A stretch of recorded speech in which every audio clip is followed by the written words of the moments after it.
and the husband, and they'll tell us stories. Kind of help us from the video.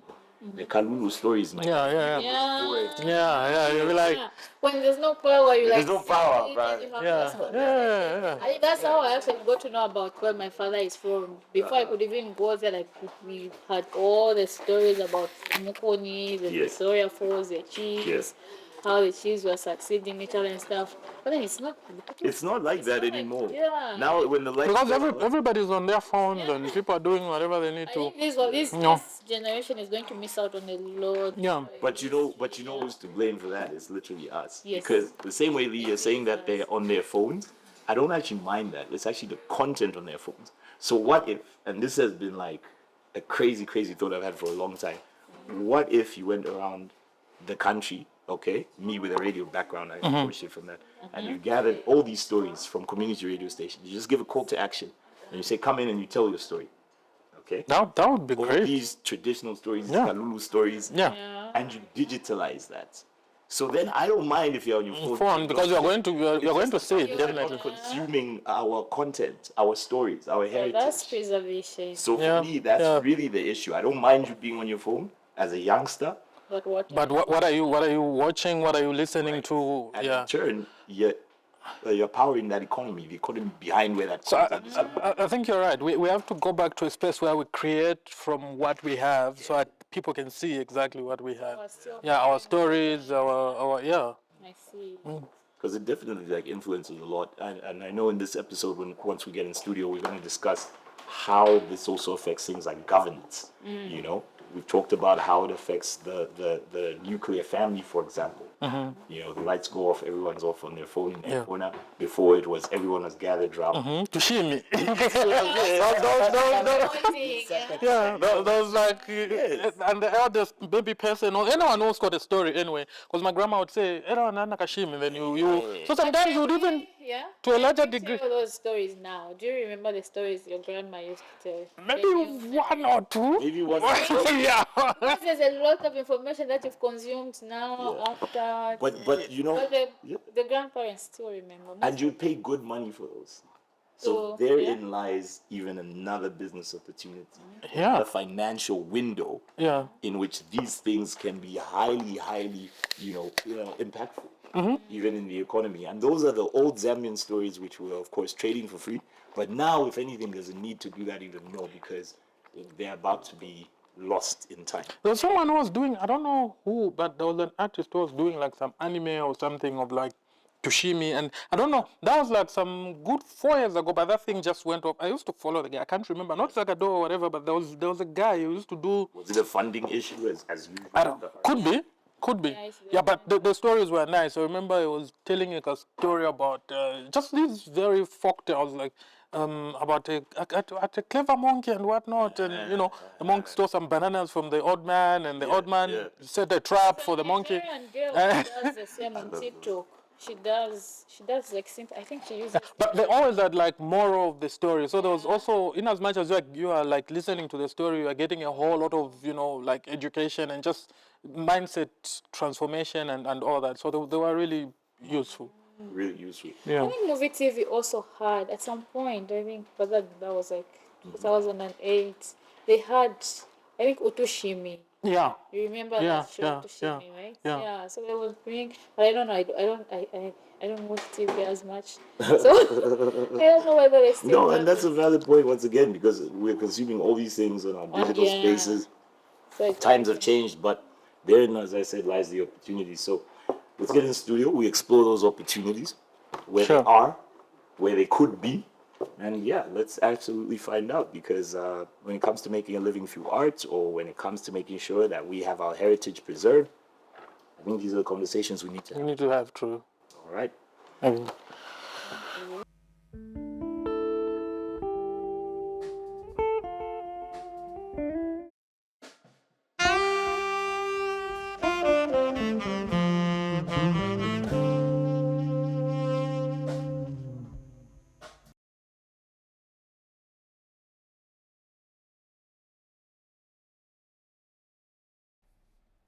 Culture and arts.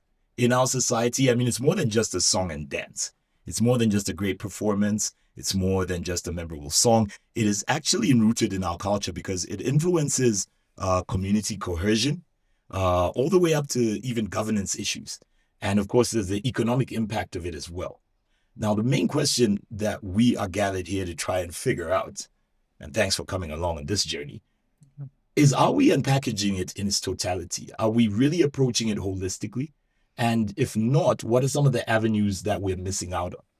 Because culture does a lot in the present, but it also does a lot in the future, especially about the past. And what I mean by this is archiving, shaping a whole history's narrative, all the way up to political as well. We look at different societies. We look at German society, German politics. We look at British politics. We look at Indonesian politics. Pick any country. And when you're talking about even their political path and their governance choices and how people got involved, arts is very central to that conversation. Zambia, definitely, the same can be said. So first things first, when it comes to arts and culture, Lee, I'm going to start with you. All right. As a writer, as a screenwriter, as a script writer, what are some of the topics that you have found yourself tackling through your work? And what has been the result of you actually daring? In some cases, it's been a daring effort to unpackage those. First of all, art is not just for entertainment, right?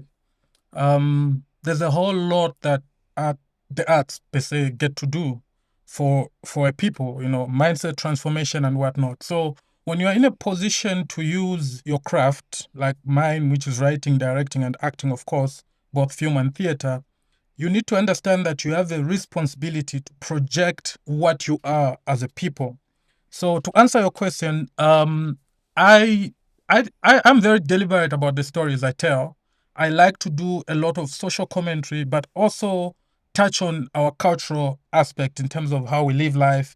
And like right now, I'm doing a play called Non-Consensual, and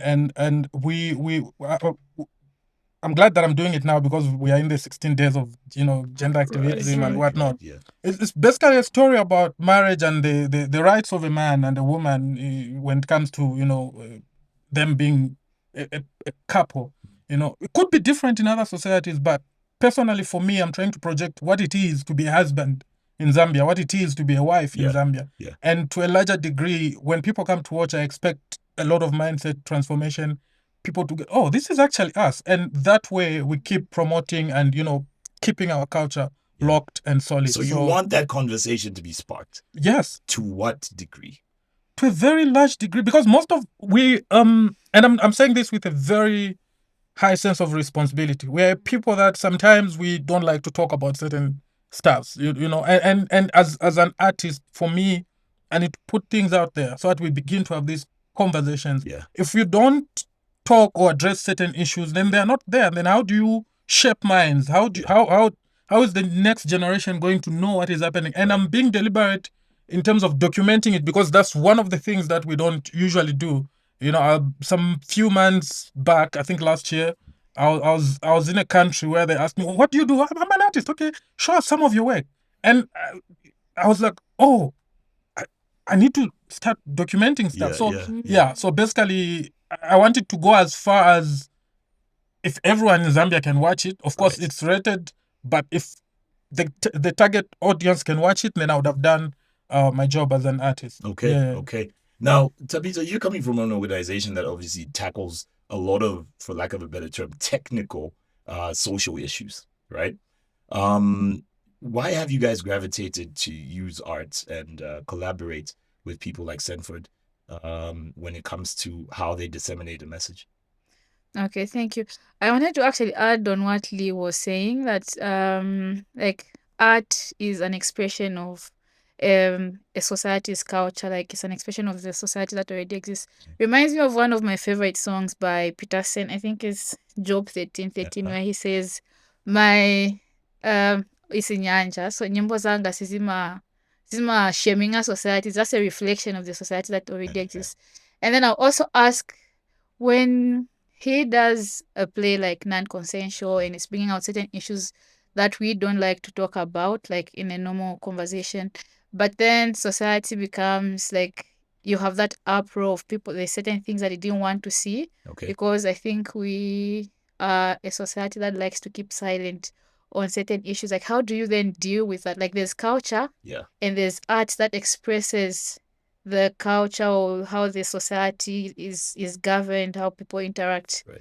And then coming to your question on why we've gravitated towards, so we got to understand there's different conversations that you can have around governance, around social accountability. And then again, like I said, there's certain issues that we don't want to talk about.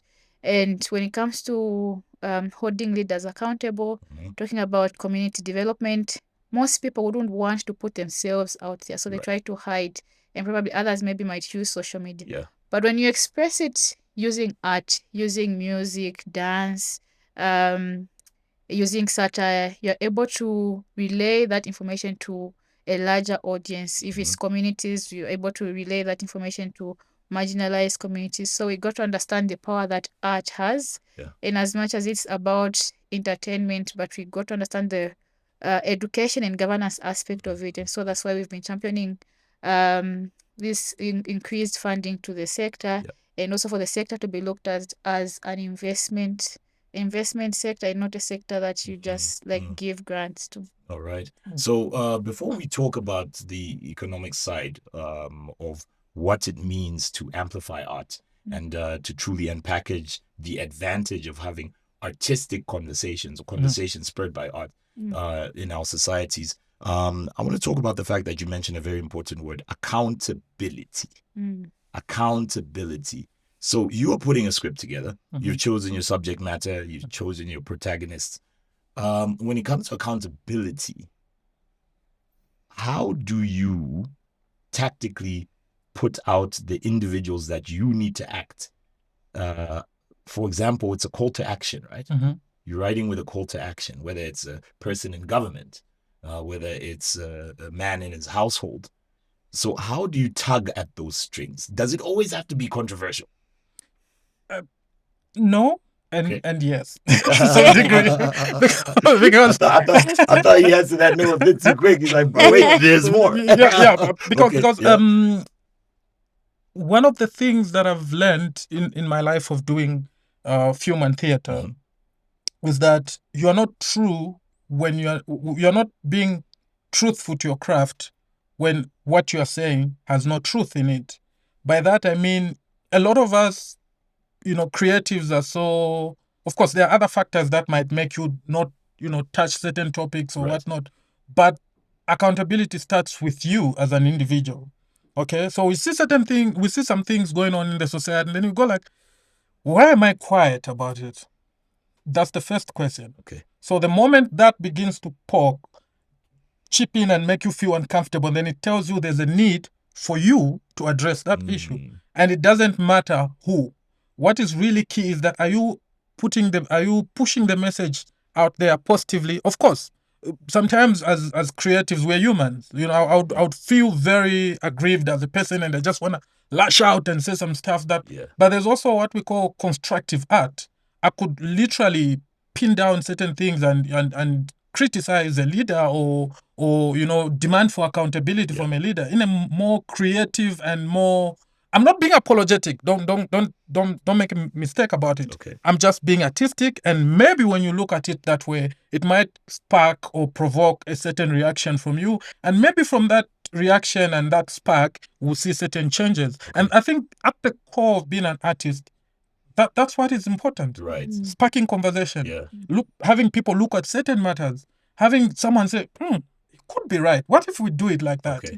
I might not really give you the solution, but the fact that I've made you look towards the direction of what I feel or think is the general problem of everyone that I'm trying to represent or speak for in my craft, then I would have done service to the country, to myself as well, and the world at large if it goes that. So I've got to look out. I've got to call security about this particular corner of our studio, because you sound like you start the fire and then you strategically spread it through organizations like PAAGZ, because he sparks a thought, but then you now need to get it on the ground. you need to harvest reactions, you need to amplify reactions.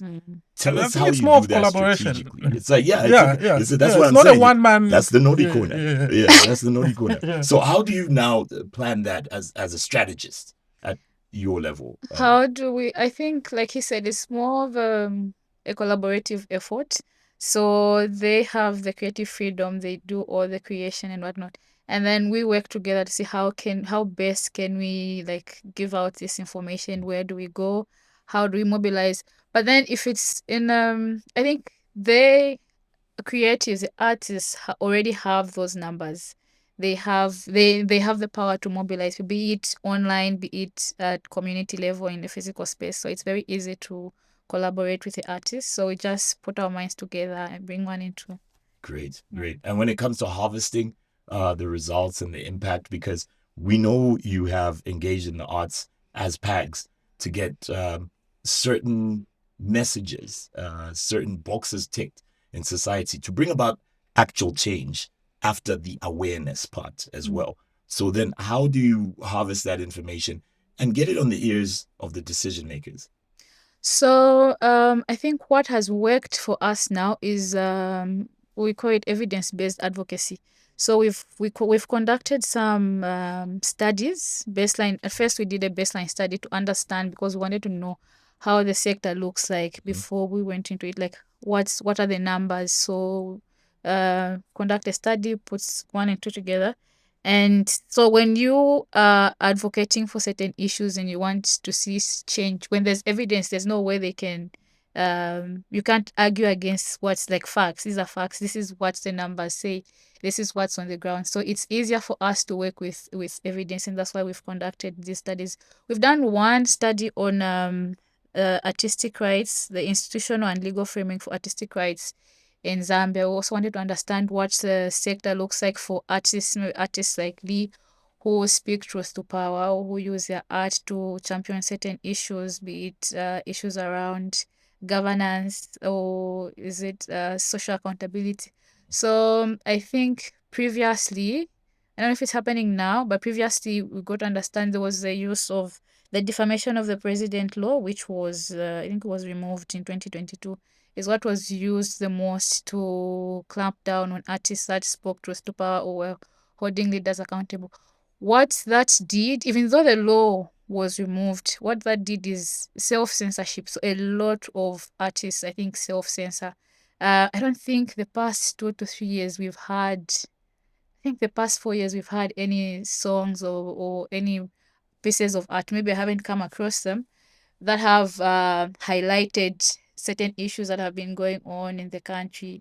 There's a lot of evidence now. We have the Auditor General's report, we have the FIC reports that talk about mismanagement of public funds. I'm going into the technical stuff. No, please, because it is, as we said, it's more than a song and dance. Art does touch on that. Sure. Yeah, so there's all that evidence, but you see, I think artists shying away from touching on such issues because there's that self-censorship that they try to censor. And then it's also a welfare issue, because if they were to come out and express themselves on such issues, then I think they will be sidelined, they will receive a lot of intimidation, because that used to happen in the past. And so even if the law was lifted, I think it's just remained in the mindset of artists that if you go this way, then you will be targeted. So I think, but the best way to go at it is the use of evidence. I think they can't argue against facts. So here's while we're on the topic of evidence, load shedding is a reality, and the climate change conversation has to be amplified. Awareness around it. Yes, there is the connection, but I don't know if the connection has been amplified loud enough to say that climate change equals deforestation, equals load shedding. There's the vicious cycle of then also using your charcoal, which is obviously digging another hole in the hole we're already in. The arts doesn't seem to be too vocal about this currently, but should they be, and it has an impact, you can imagine the economic impact that this would directly have on our society. So I just want you guys to throw at me any examples, past or present, that you feel by engaging in more open and liberal arts, we are able to see a direct correlation to economic gain through the changes in social habits. So I know you talked about gender-based violence, for example. There's also an economic impact when it comes to something like that, especially where we are having our sisters intimidated in workspaces. So I don't know which example you'd want to go into in your personal experiences, where definitely sensitizing people, writing up the arts has directly impacted on the economics through behavioral change. I don't know if I have a particular example to pin down, but again, I'll answer it this way. I think to a larger degree, when artists are involved into sensitization, and again, I lean towards social accountability, right? Yeah. So most of my works are to do with life in general and whatnot. So every time I did a play called God We Need to Talk. And it was just a conversation around how one deals with their mental health, religion, politics, and whatnot. And I can tell you, at a very small scale, I just want to show you the impact. At a very small scale, a playhouse, about 250, 300 people came to watch the play. Yeah. But right now, if you get your phone and just Google God We Need to Talk, you see there were a lot of people that commented about it. And you could tell that actually people are going through a lot and they don't talk about it. Right. So what art does to a larger degree is to, again, I'll borrow from Tabitha, to show people this is what is happening. How do we go about it? How do we have mindset transformation? So yes, personally, my projects, some of the projects that we see on screen, for example, on our TV and whatnot, they've got a very big impact. Nowadays, we are deliberate about putting certain contents in our stories. For example, I could put a scene about people cutting trees, and we see what that does and whatnot. Right. So it shouldn't just be, again, it's not just entertainment, but also the intention, the motive behind it. Do you have are you accountable for it, and do you want other people to be accountable for that? Yeah. And how are you going to go about it? So I think at the core of it is, how do I use my art to change minds? Right. So we've told a number of stories that I've not only commented on politics. That reminds me, about a year ago, we did a play titled "Does the President Know?" And a lot of people thought, oh no, but it was basically a story about, does he really know what is happening? Are people informing the president? Right, you know what I mean? Right. Could be he doesn't know, or he knows. These are just stories that we push, and they're there. Yeah. So art is which is directly related to policy, decision making, and the impact. That's So if you're an artist who is very caring about your craft and understand that this is a gift on you to really go out there and send the message, you're going to really use it positive. You're going to like right now we have, like you had mentioned, deforestation and whatnot, and load shedding and whatnot.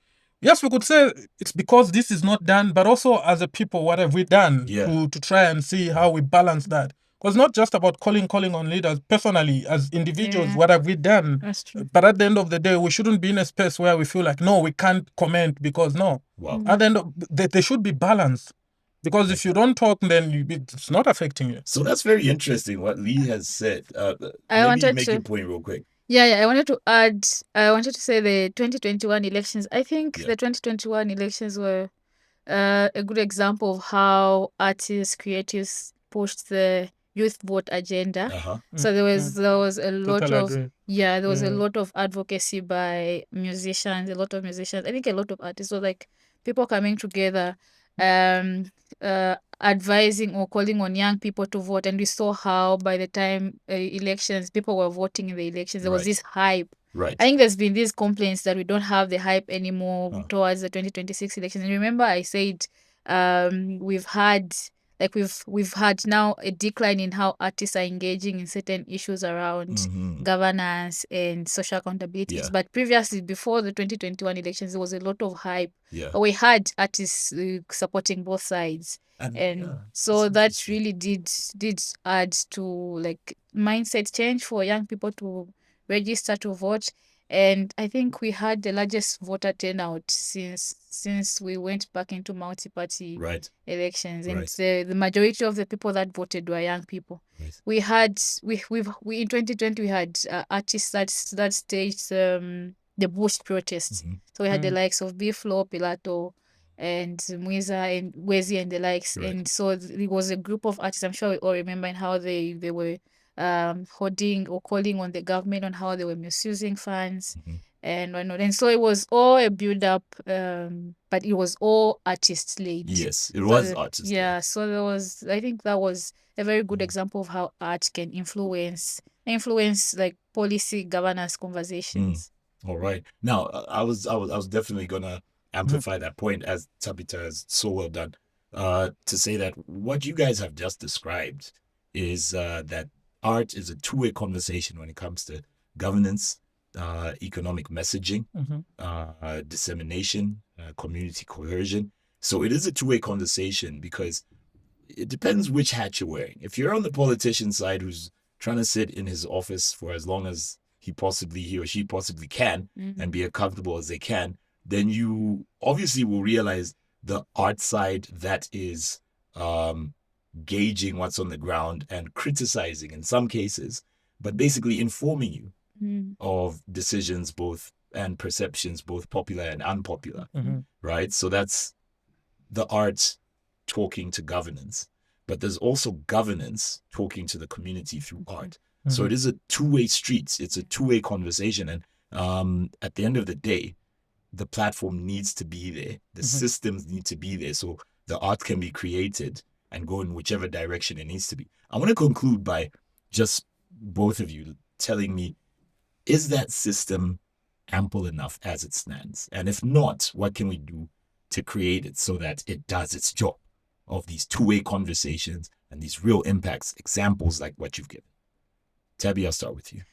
Okay, so I will lean towards increased funding. Increased funding to the arts and culture sector in Zambia, and in the spirit of the CfCA, to at least 1% by 2030. Currently, the arts sector is getting not more than 0.5% arts culture as a whole. So, and we, even with the conversation that we've had, we're looking at arts as a tool for social cohesion, governance conversations, but also it's an economic sector. So if there's increased funding to this sector, government benefits from it through revenue. And we're just saying 1% of the national budget. But it could do a lot for the sector. There's a lot that it comes out of investing in arts, as employment creation, and it has this trickle down effect. A lot of sectors are intertwined in culture and the arts. So we still call on the 1%. So it's 1% by 2030. It can even be by next year, but yeah. That would be nice. Yeah. I mean, we see the economic interest even from the corporate sector when these traditional ceremonies are happening, when the artistic culture is being amplified. We see these companies come in there and literally develop in a lot of these cases some of those areas, that these ceremonies are happening. Yeah, so I think now with the increased funding, now you get to find, because our sector, the arts culture sector, is not so defined, not so well defined as a sector. And so it's a situation of where, for lack of a better term, I'm sorry, artists, it's like from hand to mouth kind of arrangement. Yeah. Gospel truth, you don't need to apologize. Yes, so I did ask what the current state is, and it needs to be said. Yes, so it's like a from hand to mouth kind of arrangement. I saw a video online a few days ago of an artist who was saying, like, right now, as you see me, I've tried to go to a bank and ask for a loan for my movie. I wanted to do a movie, but then they don't even take us seriously. Yeah. But then, so it comes down to how organized is the sector. So it's here and there, but that's ecosystem conversation. Yes. So I think then the conversation then starts with, well, they're trying. I think kudos to the artists. They've been doing whatever they can with the very little that they have, but there's need for that funding for them to organize themselves. They have a department now. At least there's somewhere we were starting from somewhere, but there's need for more work to be done. And I think for that, because it's artists across the country, and Zambia is big with 10 provinces, so with increased funding, things will fall into place. And it won't be from hand to mouth anymore. They'll be able to get loans from banks. It will be a sector that's well defined. So Lee, I'm gonna ask you to wrap up. Pretty much the same question, but before I do that, Tabita has inspired another example that I want to toss in there. You know, I was watching a movie get review from our colleagues in South Africa, and some Zambian goes, "Yeah, now these are movies." And in my head, I was like, does he have any idea the budget that goes into these things? The ecosystem, the support, the laws that are there to make sure these things happen. But on that note, please, your wrapping up words. I know there's so much to uncover. But when it does come to the current situation, what is it? How can we improve it? The same ecosystem. Like Tabitha said, we are like on the right path. It's a bit slow, but I think we'll get there.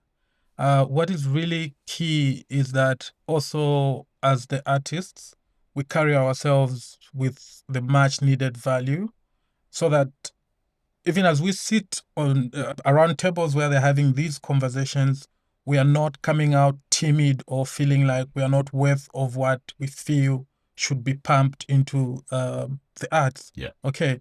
So you can never talk of any country in the world that is known without the art being a very big aspect of its visibility. Absolutely. You understand? Absolutely. So we know of Nigeria, for example, growing up, kudala tinzoenda ati kuma video, would watch the Rams Noahs, so we even try and talk like the way they talk, their pidgin English, the you culture, know what I mean? heritage. We know about their food. We know you'd meet a Nigerian, you know what I mean? You'd meet a Nigerian and there's no need for introduction. Yes. Okay? Yes.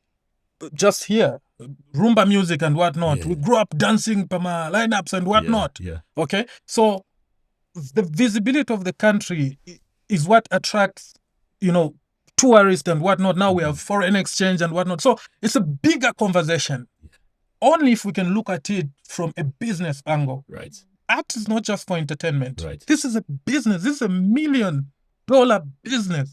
And the moment we begin to look at it as the artists, and our leaders begin to look at it like that, then we're going to make policies that will be favorable for us. And we're going to create, as you call it, an ecosystem, an environment that allows us to grow and export. There's so much. We have 72 languages here.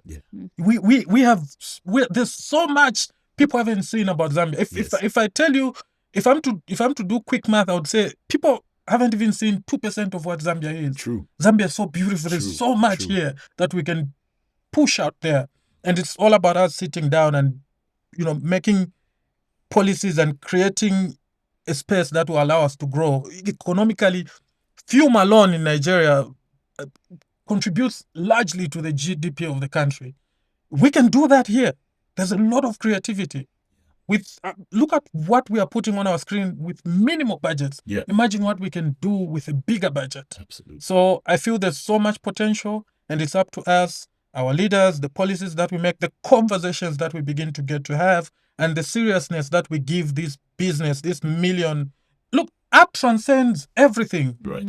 Today, if I'm going to do a film, for example, we are doing pre-production for a certain production, we are hiring almost everyone. The medical people, the lawyers, we need paperwork to be done. We are hiring trainers, the people who are cooking, catering. There's a whole 100 of people that get to chip in to create art. So it's a very serious thing. Art is everything. Art is life. Thank you. I wanted to say something. Please go ahead. Just, I don't know if it's a question, but when Lee was talking about how when you meet a Nigerian, they don't even need to introduce themselves. I think West Africans, East Africans as well, I think you can tell. Yeah. But how would you identify, like, this is a Zambian? Like, what's the Zambian identity? Well, we definitely need to tell our story, and our stories are told through art. Literally. And our stories are told through our soundtracks. For me, that's why I was so excited, because obviously I moved back in the middle of the early 2000s, and I was so excited to hear Dunga, because that was the first sound I could send as a link to my friends out of the country and said, bet you've never heard this in your life. You know what I'm saying? Yeah. So it definitely comes through the art that we establish our original identities. We tell our stories, and we sell ourselves as a people and the opportunities we can bring the world. So with that said, I must thank you, Lee, Tabita. Thank you. I know this conversation is nowhere near finished, right? Because this is what we do on the daily basis. True. Yeah. So we do thank you so much, and I'm going to let you guys get back to your amazing works that you guys are doing by telling these amazing stories and bringing out the amazing world of art and culture. Thank you. Thank you so much. Thank you, Chi. Thanks a ton, guys. Great.